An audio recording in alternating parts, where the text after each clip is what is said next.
Good morning from Panhandle Outdoors, America's only daily outdoor TV show.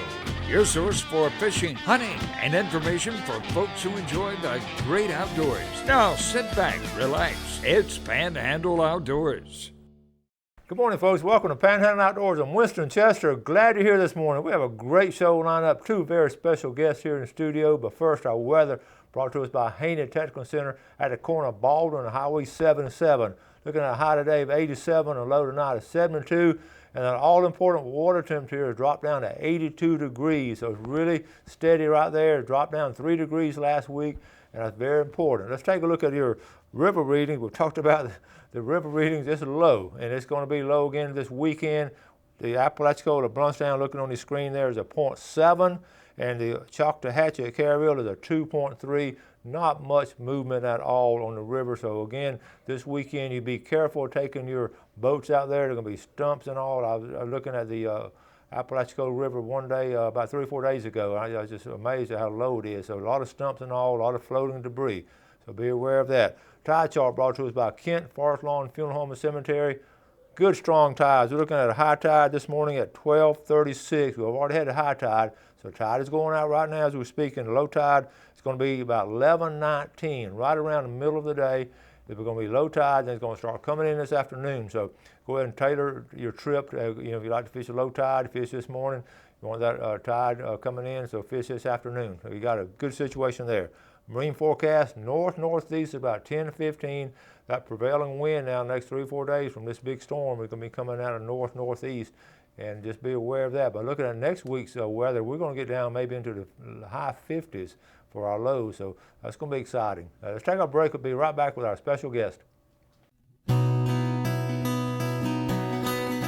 welcome back, and welcome to these two beautiful young ladies I've known since they were little kids, Mandy and Megan Miller. Good morning, girls. Good morning. They're not Millers anymore, but I always know them as Mandy and Megan Miller. So tell us your married name. I'm now Mandy Warren. And I'm Megan Etheridge. Okay, and you got your kids here behind the camera, so you went by Chick-fil-A and everything. And yes, I'm sure you'll hear them in a minute. Okay, Yeah. and you still working there with Dad at Miller Marine? Still there. Yep. Excited. Doing great. We've been really busy, really blessed this year. So. Yeah. And Megan, what have you been up to? I've been working at Eastern Shipbuilding now for about 4 years. Okay. So. We got two different stories coming in from sisters who their jobs are very close and all. I'm just so excited having them on and all. We're going to talk about some of the things they've done, but we're going to talk about the background first, and we're going to get back to Megan later about she worked on that group to bring in that huge contract here locally. So, well, let's go back to your roots. We were talking about this a couple days ago when we talked about coming on the show, and you said, none of us had a chance to fish a lot lately. I know. But we're going to talk about your family roots and all. We go back, originally you got two sides of the family. We talk about Captain George Davis. He's on the cover here, and he would be your great. Yeah. So on our grandmother's side were the Davises, which you wrote about in your book, and they obviously were a big part of the St. Andrews and the beach, and they had the Queen Fleet, and they brought a lot of stuff to the area, the diesel and just a lot of really cool things to this area. But we usually don't go into the other side, which are the Miller side. And they actually came over and brought a lot of stuff to Southport. So they came over in the early 1900s.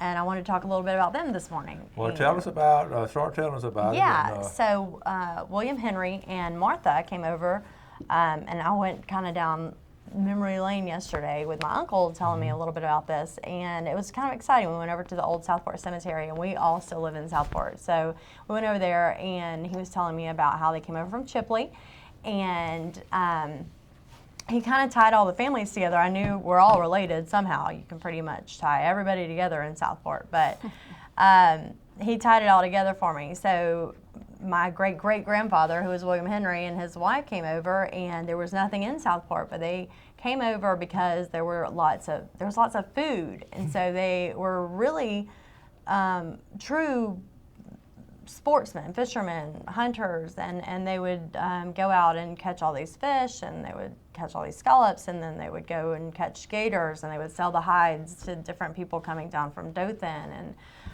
just all these really cool stories. So I was excited about that, and he's going to show a couple different pictures. But I don't know, it was neat to hear that side of the family and to see Southport. Southport was downtown back then. And Well, you know, we were talking about that, how originally in the 1850s the Anderson family came down and they homesteaded there around the cemetery area, and they're still, and then all of some of your descendants too, and then it became Southport. It's amazing at the history and the heritage that Southport has had over the years. Right. And they didn't, there were no guides or sport fishermen. They were fishing for food and hunting for food. Yes, and they actually, the two of them actually had a whole slew of children, but those children married Kaisers, and that ended up being the Kaiser family, and then the Kavanaghs and the Lupinos, and there's just tons of the Pennies, and they all ended up coming out of those two that came over from Chipley, and it just amazed me that they had such a big part of the growth of Southport. So it was kind of cool to hear all of that, and It's so neat to have a family like this, that, you know, the roots go that far back and all, and yet they continue the family heritage of somewhere around doing something around the water and all. Yeah, and that's we what do. fascinates me. And when I had y'all, I got to show you the picture. This is okay. Thanks, I Coach. put them in the book. Okay, now there it is. You got to look Can't get right away here. from that one. That's Man and Megan right here. At least it's not too close up. Okay, we'll get it closer, okay? Can y'all get it? Is that better? And I knew a long time ago from the family and all, they're going to be really good outdoor girls and contribute to their community and be just good folks overall. And the family business y'all do now is Miller Marine. Yes. If you ever go by Miller Marine, you'll see the landmark up front is one of the Queen boats. That's cool. And we're very family oriented. Most of us all still work there. Even Megan is still, even though she's not there full time, very involved in it. So, yeah, we're a very family oriented company, and we all still live right there in Southport. And Very proud of where we come from and Yeah. want to see it carry on. I know. Y'all went to Southport Elementary and Southport Elementary. yep, Absolutely. and then Mosley. And Southport Baptist Church. Southport Baptist, We just right. redid the Southport Baptist Church. That was really cool because there was 6 generations That's right, 6 generations. still in there. Our family wasn't one of them, but there are 2 families that still have 6 generations in there, which was really cool to see. That is cool. During that. So. And your wedding was there, yeah. and I was at your wedding. I was at your wedding. Yeah. So, Sure. so we go way back, and good ties here. Just really good folks, and I just like them come on every now and then. And first of all, they add a little bit of beauty to the show, and a little bit of grace and style. And it's this old ugly fisherman I have come on all the time. So, so we're gonna take a quick break. And we'll come back and talk about Megan at Eastern Shipbuilding. So we'll be right back. Okay, welcome back with Man and Megan, and I'm going to let them start doing the show by themselves now. They're sort of accustomed to it, and they're always here on time and everything. So, Megan, We were late. Okay. See what he did there. All right, Megan, you graduated from Mosley and went to the University of Florida. Yes, sir. And a good group of y'all went down there. I remember keeping up with y'all, the McLeans and all. And We did. We had a fun time when we were a there. good group of kids went down there. Now, you graduated in what? 07. 07, and what degree was it? Business management. And then somehow you got back here and got a job with Eastern. Yes, sir. Tell us briefly about this, because they just landed this huge contract, and Megan had a vital part in it, and I was just tickled. Tell us about basically what y'all did to get this contract. Well, I came on about a little over 4 years ago, and that was about the time that we really started pursuing it. The company's been working on it a little longer than that. I think almost up to 6 years that they've actually had this contract in their sights and been actively engaged in trying to win it. So we had a phase 1 contract with them, which was preliminary and contract design, that we worked 18 months. There was 2 other shipbuilders doing the same thing, and we were able to prove to them that we were the shipbuilder to choose. We were able to prove that through the work that we put in on my side, but also, as Brian recently pointed out, the men and women that have been building these ships for years for the company have also won this contract, because the Coast Guard recognizes the quality ships that Eastern builds. And so it was a win from our team that worked. It was a win from the men and women at Eastern that have been building these ships for years. It was a win from, all the way up to Brian making the decisions that he made that actually ultimately won the contract. So it's Sounds really good. exciting. And y'all didn't work on this for 6 months, right? How long did you personally work on this? I've worked on this program for over 4 years. Okay, that's what was mind-boggling to me, how much time. I mean, she was not in production at all. She was just in planning and meetings and all that for 4 years. Yes, sir. And other folks are doing the same thing. Yes, sir. So it's not like an overnight thing. And the total package was how much? Was it 10? You got like $10 billion. $10 billion. It's estimated between 10 and 12 billion dollars if we Okay. get to build all 25 ships for the Coast Guard. That's so. billion is in boys now. Okay, so that's a good contract. So. So you worked really, really hard. I know you put a lot of time in it. I know sometimes you told me I would ask her, how's Megan doing? And every time I ask her, you said she's working, she's I working. said, I don't even know. I haven't seen her, and she lives right beside me. She was really working hard, wasn't She she? worked a lot. Yeah. She sacrificed, and A it lot paid of off. people did, and it we're paid glad that off, we did yeah. because yes, it paid off. It's very exciting. It's a very exciting win for those of us involved. It's a very exciting win for the community, for the area. And how many boats are you going to build, roughly? The Coast Guard eventually wants 25. The initial contract is for 9 with an option for 11, and then we'll rebid again and go out to try to get the 25. And so there'll be for years and years, and several years you'll be doing Absolutely, yes, Yeah. sir. 20 plus at least. 20 plus years. Yes, okay, sir. you'll be sure to come back in 20 plus years, and we're going to talk about the conclusion of the contract. I don't know if I'll still be there or not, but it will still be happening. So. Yeah, that's awesome, and what a plus win for everybody involved. Now, listen, now you're sort of going to take a break, and you told me you're going part-time, or what? Yeah, I've actually made the decision to go part-time at the shipyard to pursue some ministry work with my church at North Star. So really excited about Tell that. us briefly about the North Star Church. I know you're on the east side of town. Yes, sir. And actually, not coincidentally, I suppose, we're actually launching our opening in our new building at the East Bay campus in Callaway. So we've been out of Rutherford High School now for 4 years. And this coming Sunday, we'll be opening our new building on Tyndall Parkway, so we're really excited about that. It's 11 o'clock. Please come join us. Okay, so tell us again where it's located. Right Tyndall on? Parkway. It's 162 North Tyndall Parkway, I believe. Okay. Well, what a great contribution y'all are making and all this. So you still work part-time at Easter maybe, and then Yes, sir. you got to have the That's best the of plan. both worlds. That's my hope. try to get to do a little bit of everything. Did you ever envision her doing all this kind of stuff? No. And I miss her terribly at Miller Marine. But Well, now you'll have time to y'all go to lunch some and all that. I know. Like sisters do and all. Okay, getting back, do you get to go by your dad's place much anymore? I should do it more often than I do, but every now and then, lately I've gotten to, now that I've had a little bit more flexibility in my schedule. I know. we did get to take a celebratory vacation to Fort Wilderness. So much fun. We got a picture here. We're going to show that picture. Y'all went as a family. What, camping at? Yes, we took the girls, and Megan and her husband came with us, and we all stayed in a camper together, and we'd never done the camper thing. And Fort Wilderness is so much fun. The deer come right up to the camper, and oh my goodness, we Turkeys just wandering loved it. around everywhere. Oh, it's just Your dad didn't want to hunt them or anything, so did he? much Did fun. you? He actually didn't go, but Okay. but You didn't send a picture, did it you? was absolutely beautiful. I saw that. That's awesome. And we, Wendy and her family went down there with them, same situation, and it was awesome. Doing They that. really do it up. I mean, bald eagles, and it was like on cue. It was just beautiful. Okay, now I know the farm up there in Youngstown. I went there about 2 weeks ago. Got some peanuts. Yes. Mr. Lee Connor invited me up there, and your dad and Lee had got us peanuts. They were good. Did y'all get any? Yes, we are peanutted out.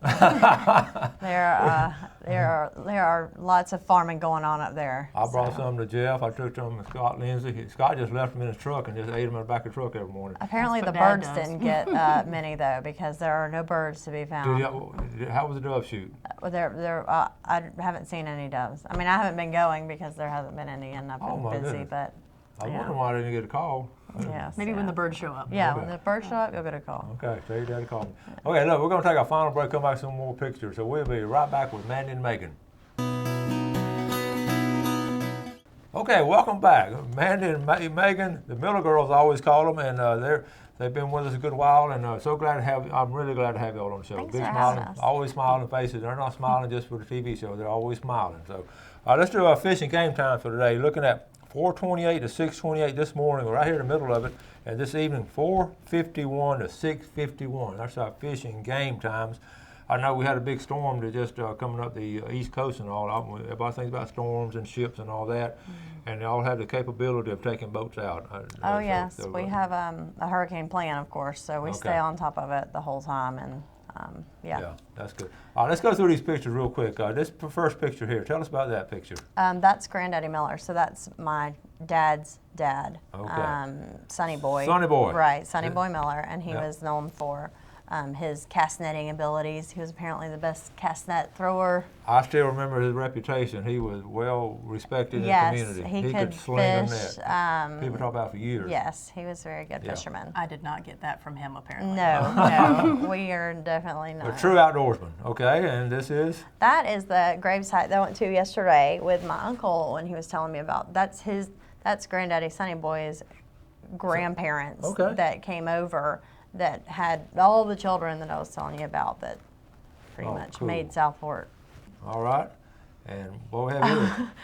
That was just, they're making a playhouse in the backyard, and the girls decided to build it, so they were building. Oh, the girls are building it. Yeah, the girls are building a playhouse in the That's backyard. cool. But it's like a mini house. And this is the Fort Wilderness trip. Yeah, that's our Fort Wilderness trip.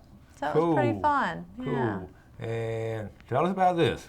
Okay, so if you look back in Coach Chester's book, there is a picture of my dad with a Cartercraft, and it is pretty much a bottomless boat skeleton that sat there for years and has not done anything. But luckily, the Cartercraft, is there an association it's or a club? Cartercraft association. Club? Yeah, Yes, club. they have gathered up, I think, a dozen people that still have Cartercrafts around and put together a little show. So that has got him on the ball, and he is rebuilding this boat for that show, and it is coming up, and we are excited about it, and it is going to be in commission, and it is going to be at that show. So this is a picture of it last weekend, and it is quickly coming together. It has a bottom now, and it's amazing when you get focused on something, what buddy. you can do, isn't it? I mean, because for years it sat there, and all of a sudden you got something coming up, you got a deadline. That's so good. Right here, it's got the first coat of wood, and it's hot coated, and the second coat of wood's going on. I think by now it's been fiberglass. So I'm gonna one day run there and look at it and check it out. But we're going to talk about that Cartercraft show coming up. We've mentioned it before. It's going to be a big deal, and a lot of old original Cartercrafts, and Mike's going to have his there. So I know that's a thrill right there. Here's another picture of it. Who's this right here? That's Reese Cup. That's my youngest daughter. And she's helping out, huh? Yep, she was helping Papa. Okay, so that's the pictures and all. Now let's jump back toward Eastern Marine. You were telling during the break and all.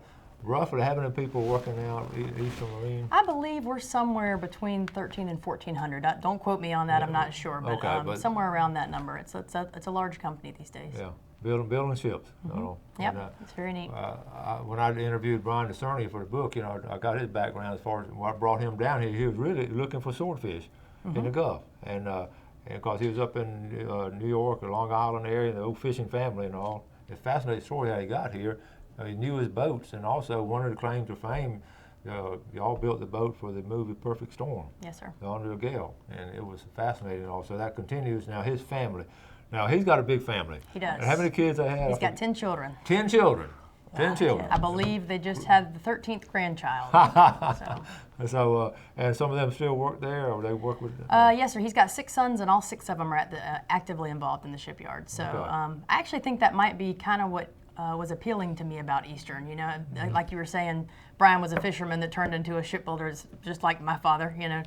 Fisherman that decided to build a boat to fish out of, and someone wanted to buy it, and it went from there. Kind of the same exact thing happened to Brian, and he has sons that are there actively involved in the shipyard. So even though it's a larger company, many more people, as we said, it's still got that small family business feel, and I really like that about Eastern. Yeah. So. And the first thing when I heard that we got the contract, I said as a community, and the first thing I thought of course, was you. I knew how much you worked on it, and then I almost got tears in my eyes. I flashed back to to your dad and your side of the family, and then all the way back to your uncles, Grover Davis, your Uncle Grover, and Joe Ed and Doug, and then your granddad building that boat in the back, the first boat, built in the backyard over in Parker. And to have that family tradition, and I thought about Mandel, she's working with the family now. That's just awesome. And this picture, here on the front of the book, I'm going to show you, well, I got it here in the book too, but that cap, the hat right here, Man, tell us about the hat that Captain George Davis has. Yeah, that's Grandpa George, Debbie Davis, and that hat is still in my dad's office. So That's it's right here. just That hat is still in very meaningful. little display case Yeah, there. it's in a plexiglass case. Yeah, really, really good stuff. And that's why, this is, talking about real people doing real things and our heritage and all. You're looking at it right here, generation after generation, and it gets good quality folks working hard and making such a contribution. I'm so proud of y'all. Now, what's in the future? What's coming on with Miller Marine? I know y'all, if you've seen the design that Mike's made of these boats and all, I know these Carolina hulls and all, he's done some great job. I'm not sure that I mean, we still have the 72, and I would love to build it out, but the building stuff, Dad is a very talented builder, and he puts his heart and soul in it, but I don't know that I want to build as much. I enjoy the heck out of the boatyard part, and I love the military contracts, and I love the service work, and the commercial, and I just love the repair part. And so as we go forward, that's kind of what I focus on more. And he's in his 60s, and he's hopefully going to get to retire soon. And so, I don't know that we'll build as much, but we just, Yeah, I'm going to tell you right now, when he retires, he's still going to come up there. You Oh, understand? I don't know that he'll ever, I mean, he might just, he'll never leave, that's for sure. Yeah. When I say retire, I don't mean actually leave the boatyard. He'll just, No, he loves it for sure. Okay, now you also have a ship store up there, right? Can folks Yeah, the talk ship about that real store quick? is doing really good, and we've added a lot of inventory. So we have like all the different fiberglasses and plastics and resins, and we carry in bulk. And we're adding a lot of motor parts. I'm trying to get into the smaller motor parts too, because there's just not a lot of stock in town. So I don't have a lot now, but I do have a lot of the plastics and buffing compounds and things like that. So abrasives, sanding stuff, things like that. So yeah, definitely check us out. We're still at Miller Marine, but it's actually called the Ship Store at Miller Marine. So yeah, come on. All right, and you're looking at two Mosley Outdoor Ed alumni right here too. That's right. I'm very proud. I should have right. brought a T-shirt you designed. Yeah. Next time I'll bring That's that funny. on. Okay? I forgot about that. We got to wrap things up and all. You got to get the girls to school, and Yes. you got to get to work too, don't you? I do, heading that way, yes, sir. Thank y'all so much for coming on. Thank you Thank for you, having us. Coach. I'm gonna hug them after the show, but really appreciate it. Always great to have you, and I know y'all enjoy having them on. So make sure that you support them and all, and run by the ship store and keep up with Eastern Marine and Megan, and also your church. Yes, sir. Okay, y'all have a great day today. Do something good for your fellow man, and God bless. Thanks for watching America's only daily outdoor TV show, Panhandle Outdoors with Winston Chester, featuring hunting, fishing, and other activities and information to help you enjoy the great outdoors. Join us next time for Panhandle Outdoors.